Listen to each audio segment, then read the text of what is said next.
மாண்புமிகு உறுப்பினர் திரு எடப்பாடி கே பழனிசாமி அவர்கள். மாண்புமிகு பேரவைத் தலைவர் அவர்களே, பொன்மனச்செம்மல் புரட்சித் தலைவர் எம்ஜிஆர் அவர்களையும் இதயம் புரட்சித் தலைவி அம்மா அவர்களையும் வணங்கி நடைபெற்று முடிந்த சட்டமன்ற பொதுத் தேர்தலில் எடப்பாடி சட்டமன்ற தொகுதியில் போட்டியிட்ட எனக்கு தமிழகத்திலேயே அதிக வாக்கு வித்தியாசத்திலே வெற்றி பெற செய்த எடப்பாடி தொகுதி வாக்காளர் பெருமக்களுக்கு எனது நெஞ்ச நிறைந்த நன்றியினை அவர்கள் பாதங்களிலே சமர்ப்பித்து, மாண்புமிகு பேரவைத் தலைவர் அவர்களே, மாண்புமிகு முதலமைச்சர் தனி தீர்மானம் கொண்டு வந்திருக்கின்றார்கள். அதிலே அனைத்து இந்திய அண்ணா திராவிட முன்னேற்ற கழகத்தின் சார்பாக என்னுடைய கருத்துக்களை கூற விரும்புகின்றேன். கர்நாடக அரசு மேகதாதுவின் கோரிக்கை அணை கட்டுவது தொடர்பாக பல்வேறு காலகட்டங்களிலே அதை தடுத்து நிறுத்துவதற்கு அனைத்து இந்திய அண்ணா திராவிட முன்னேற்ற கழக அரசு பல்வேறு நடவடிக்கை எடுக்கப்பட்டது. கர்நாடக அரசு மேகதாது என்னும் இடத்தில் தன்னிச்சையாக காவிரி ஆற்றின் கோரிக்கையை அணை கட்ட முயற்சித்து தடுத்து நிறுத்தம் போட்டு மாண்புமிகு அம்மா அவர்கள் தமிழகத்துடைய முதலமைச்சராக இருந்த காலகட்டத்தில் 5/12/2014 அன்று தமிழ்நாடு சட்டப்பேரவையில் தீர்மானம் கொண்டாந்து நிறைவேற்றப்பட்டு மாண்பு உறுப்பினர்கள் அந்த விவாதத்திலே கலந்து கொண்டு பல்வேறு கருத்துக்களை அப்பொழுது தெரிவித்திருக்கின்றார்கள். அப்பொழுது கொண்டு வந்த தீர்மானத்தின் அடிப்படையில் மாண்புமிகு பாரத பிரதமர் அவர்களுக்கு மாண்புமிகு அம்மா அவர்கள் அனுப்பிய கடிதத்தை அன்றைய தினம் இருந்த தமிழ்நாடு சேர்ந்த நாடாளுமன்ற உறுப்பினர்கள், புதுச்சேரியை சேர்ந்த நாடாளுமன்ற உறுப்பினர்கள் சுமார் 55 பேர் மாண்புமிகு பாரத பிரதமர் அவர்களை 28/3/2015 அன்று சந்தித்து இந்த கடிதத்தை கொடுத்து இதன் அடிப்படையில் நடவடிக்கை எடுக்க வேண்டும் என்று தெரிவித்தார்கள். அப்போது சம்பந்தப்பட்ட துறையிடம் தற்போதைய நிலை குறித்த அனைத்து விவரங்களையும் சேகரிக்க ஏற்கனவே அறிவுறுத்தியுள்ளதாகவும் இது குறித்து பரிசீலிப்பதாகவும் அன்றைய தினம் மாண்பு பாரத பிரதமர் நாடாளுமன்றத்திலே உறுதியளித்தார்கள். மேலும் மாண்பு அம்மா அவர்கள் தமிழகத்தில் முதலமைச்சர் இருந்த காலத்தில் 25/4/2015 அன்று மாண்பு பாரத பிரதமர்களை நேரிலே சந்தித்து மேகதாது திட்டத்தினை கர்நாடக அரசு செயல்படுத்தக்கூடாது என கர்நாடக அரசுக்கு அறிவுறுத்தும்படி கோரிக்கை விளக்கென கடிதம் பிரதமருக்கு அளித்தார்கள். மாண்புமிகு அம்மா அவர்கள் முதலமைச்சர் இருந்த காலத்தில் மாண்புமிகு பாரத பிரதமரிடம் 7/8/2015 மற்றும் 14/6/2012 ஆகிய நாட்களில் நேரில் சந்தித்து மேகதாது திட்டத்தினை கர்நாடக அரசு செயல்படுத்த அனுமதிக்கூடாது என்று வலியுறுத்தினார்கள். மாண்புமிகு புரட்சித் தலைவி அம்மா அவர்கள் மேகதாது அணை உட்பட காவிரி ஆற்றின் குறுக்கே கர்நாடக அரசு காவிரி நடுவர் மன்ற இறுதி ஆணையை மீறும் வகையிலும் தமிழ்நாடு அரசின் இசைவு பெறாமலும் எந்த ஒரு திட்டத்தையும் செயல்படுத்த உத்தேசிக்குமானால் தமிழ்நாட்டின் உரிமையை நிலைநாட்ட சட்டப்பூர்வமான அனைத்து நடவடிக்கைகளும் தமிழ்நாடு அரசு மேற்கொள்ளும் என 18/8/2016 அன்று இம்மாமன்றத்தில் 110 விதியின் கீழ் உறுதிபட தெரிவித்தார்கள். இதற்கிடையில் மாநில அரசுகள் தாக்கல் செய்த சிவில் வழக்குகள் விசாரணைக்கு உகந்ததா என்பது பற்றி உச்சநீதிமன்றத்தில் சம்பந்தப்பட்ட மாநிலங்கள் மத்திய அரசுடன் வாதிட்டன. 9/12/2016 அன்று உச்சநீதிமன்றம் அளித்த ஆணையில் இம்மனுக்கள் உச்சநீதிமன்றத்தின் விசாரணைக்கு உகந்தவை என தீர்ப்பளித்து அதன் பின்னர் ஜூலை 2017 முதல் செப்டம்பர் 2017 வரை இறுதிக்கட்ட வாதங்கள் உச்சநீதிமன்றத்தில் நடைபெற்றன. இதில் கர்நாடக அரசு 9 நாட்களும், கேரள அரசு 2 நாட்களும், தமிழ்நாடு அரசு 13 நாட்களும், புதுச்சேரி மற்றும் மத்திய அரசு தலா 1 நாட்களும் தங்கள் வாதங்களில் நீதிமன்றத்தில் எடுத்து வைத்தன. அனைத்து தரப்பு வாதங்களையும் கேட்டிருந்த உச்சநீதிமன்றம் 16/2/2018 அன்று தனது தீர்ப்பினை வழங்கியது. இத்தீர்ப்பின் முக்கிய அம்சங்கள் பின்வருமாறு: பன்மாநில நதிகள் தேசிய சொத்து, எந்த ஒரு மாநிலம் தனி உரிமை கோர இயலாது என்று நவம்பர் 1991 ஆண்டிய உச்சநீதிமன்றத்தின் கருத்து இத்தீர்ப்பில் மீண்டும் உறுதி செய்யப்பட்டுள்ளது. 1892 மற்றும் 1924 ஆண்டிய ஒப்பந்தங்கள் செல்லத்தக்கதல்ல என்ற கர்நாடகின் வாதம் ஏற்றுக்கொள்ளப்படவில்லை. கர்நாடக அரசு தமிழ்நாட்டின் பாசன பரப்பான 24.708 லட்சம் ஏக்கர் என்பதை 21 லட்சம் ஏக்கர் என குறைக்க வேண்டும் என நடுவர் மன்றத்தின் முன் வாதிட்டது. இதனை காவிரி நடுவர் மன்றம் ஏற்றுக்கொள்ளாமல் தமிழ்நாட்டின் பாசன பரப்பு 24.708 லட்சம் ஏக்கர் என அதன் இறுதி தீர்ப்பில் குறிப்பிட்டுள்ளது. இதனை உச்சநீதிமன்றம் ஏற்றுக்கொண்டுள்ளது. உச்சநீதிமன்றம் தற்போது பிறப்பித்த ஆணைக்கு பாதகம் ஏதும் இல்லாமல் காவிரி நடுவர் மன்ற இறுதி ஆணைப்படி மாதாந்திர அடிப்படையில் 15 ஆண்டுகளுக்கு தமிழ்நாட்டிற்கு நீர் வழங்கப்பட வேண்டும் என்பது உறுதிப்படுத்தப்பட்டுள்ளது. உச்சநீதிமன்றம் அனைத்து மாநில வாதங்களை முழுமையாக கேட்டிருந்த பின்னர் கீழ்ப்படுகை மாநிலங்களின் ஒப்புதல் இல்லாமல் மேல்படுகை மாநிலங்களில் எவ்வித கட்டுமான பணிகளும் மேற்கொள்ளக்கூடாது என தெளிவான தீர்ப்பை வழங்கியுள்ளது.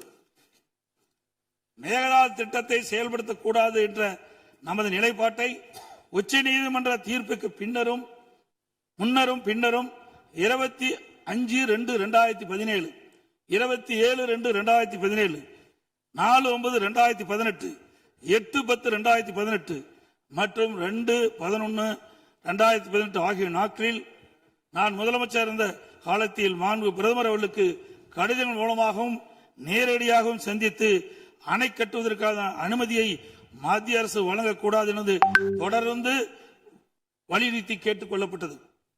மேலும் 5/7/2017 மற்றும் 23/11/2017 ஆகிய நாட்களில் மத்திய நீர்வள ஆதாரத்துறை அமைச்சரையும் நேரிலே சந்தித்தும் கடிதங்கள் வாயிலாகவும் கர்நாடக அரசுக்கு மேகதாது அணை கட்ட எவ்வித அனுமதியும் மத்திய அரசு வழங்கக்கூடாது என வலியுறுத்தப்பட்டது. ஏற்கனவே உச்சநீதிமன்றம் பெங்களூரு நகரின் குடிநீர் தேவை உட்பட பிற பயன்பாட்டுக்காக 14.75 டிஎம்சி அடி நீரை கர்நாடக அரசுக்கு கூடுதலாக அளித்து உத்தரவிட்டுள்ளது. இந்நிலையில் மீண்டும் பெங்களூரின் குடிநீர் தேவைக்கென 67 டிஎம்சி அடி நீர் கொள்ளளவு கொண்ட மேகதாது அணையை கட்ட கர்நாடக அரசு முயற்சிப்பது தமிழ்நாட்டை பாலைவனமாக்கும் உள்நோக்கம் கொண்ட ஒரு செயலாகும். எனவே இவ்வணை கட்டப்பட்டால் தமிழ்நாடு மக்களின் வாழ்வாதாரமும் உரிமையும் கடுமையாக பாதிக்கப்படும். மேலும் நீர் பற்றாக்குறை ஏற்படும் ஆண்டுகளில் கடந்த காலங்களைப் போலவே காவிரி நீரை முழுமையாக தனது உபயோகத்திற்காக கர்நாடக பயன்படுத்தும் நிலை உருவாகும். இதை தவிர காவிரி படுகையில் மேற்படுகை மாநிலமான கர்நாடகா புதிய அணை கட்டுவதற்கான எந்த ஒரு அனுமதியும் மத்திய அரசு வழங்கக்கூடாது என்றும் உறுதிபட எடுத்துரைக்கப்பட்டது. மேலும் உச்சநீதிமன்ற ஆணைக்கு எதிராக கர்நாடக அரசின் மேகதாது திட்டத்திற்கான விரிவான திட்ட அறிக்கைக்கு அனுமதி வழங்கிய மத்திய நீர்வள குழுமத்தின் தலைவர், கர்நாடக நீர்வளத்துறை அமைச்சர் மற்றும் கர்நாடக உயர் அதிகாரிகள் மீது நீதிமன்ற அமைப்பது வழக்கு கண்டெம்ப்ட் ஆஃப் கோர்ட் எனது உத்தரவின் பேரில் 5/12/2012 உச்சநீதிமன்றத்தில் தாக்கல் செய்யப்பட்டது. மீண்டும் மேகதாதில் புதிய அணை கட்ட விரிவான திட்ட அறிக்கை தயாரிக்க மத்திய நீர்வள குழுமம் கர்நாடக அரசுக்கு அளித்துள்ள அனுமதியை திரும்ப கோரி மத்திய அரசை வலியுறுத்தி தமிழ்நாடு சட்டப்பேரவையில் 6/12/2012 அப்போது முதலமைச்சர் இருந்த நான் கொண்டு வந்த தனி தீர்மானத்தை ஒருமனதாக நிறைவேற்றப்பட்டது.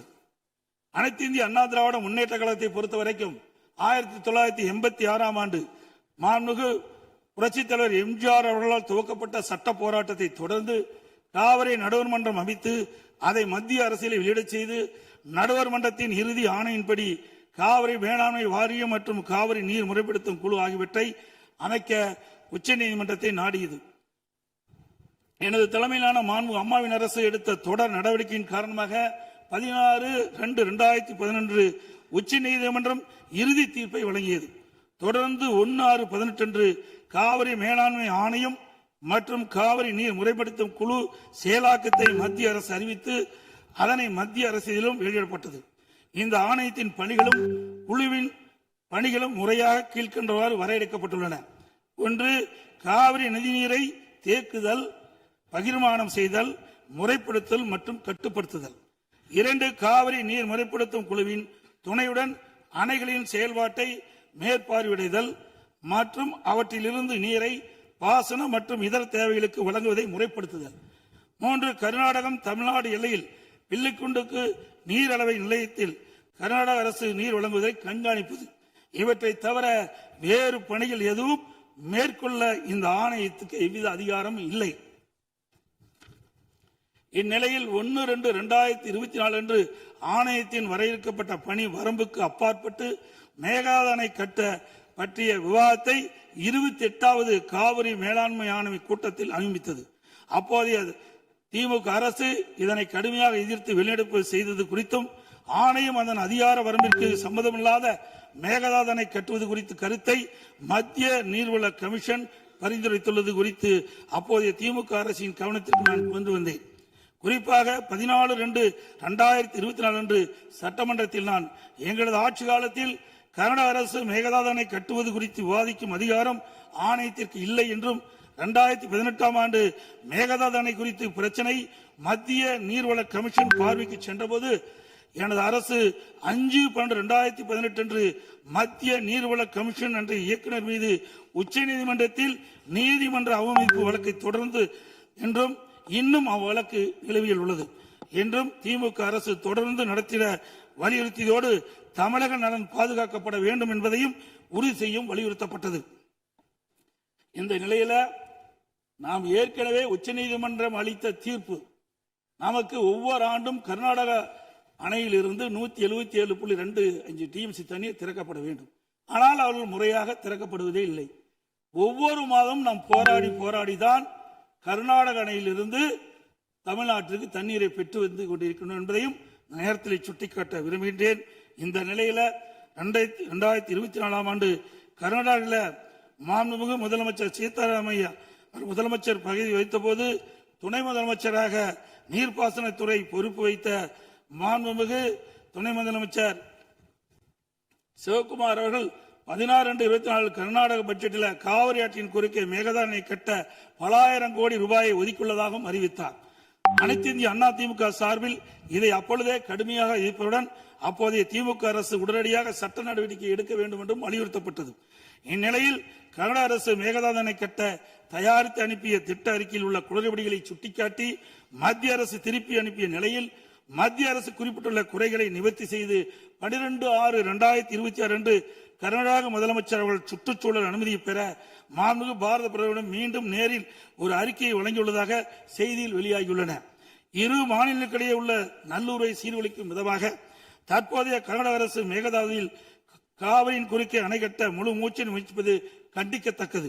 நீண்ட நெடுங்கால சட்ட போராட்டத்திற்கு பின்னர் நிலைநிறுத்தப்பட்ட தமிழ்நாட்டு மக்களின் அடிப்படை உரிமைகளையும் டெல்டா விவசாயிகளின் வாழ்வாதாரத்தையும் 20 மாவட்டத்துக்கு மேலாக குடிநீர் ஆதாரமாக விளங்கும் காவிரி ஆற்றில் நமக்குள்ள உரிமையை பேணி காக்க வேண்டியது நாம் எல்லோரின் கடமையாகும். கர்நாடக அரசு காவிரி நடுவர்மன்றம் 5/2/2007 அன்று அளித்த இறுதி தீர்ப்பை மதிக்காமலும் 16/2/2018 அன்று உச்சநீதிமன்றம் அளித்த இறுதி தீர்ப்பை மதிக்காமலும் தன்னிச்சையாக மேகதாதுவில் அணை கட்ட நிதி ஒதுக்கீடு செய்ததும் திருத்திய தொழில்நுட்ப திட்ட அறிக்கையை மீண்டும் இம்மாதம் மத்திய அரசிடம் சமர்ப்பது கண்டிக்கத்தக்கது அனைத்து இந்திய என்பதை இந்த நேரத்தில் தெரிவித்து அனைத்து இந்திய அண்ணா திராவிட முன்னேற்ற கழகத்தின் சார்பாக மாண்பு முதலமைச்சர் அவர்கள் கொண்டு வந்த அரசின் தனி தீர்மானத்தை ஒருமனாக ஆதரிக்கின்றோம்.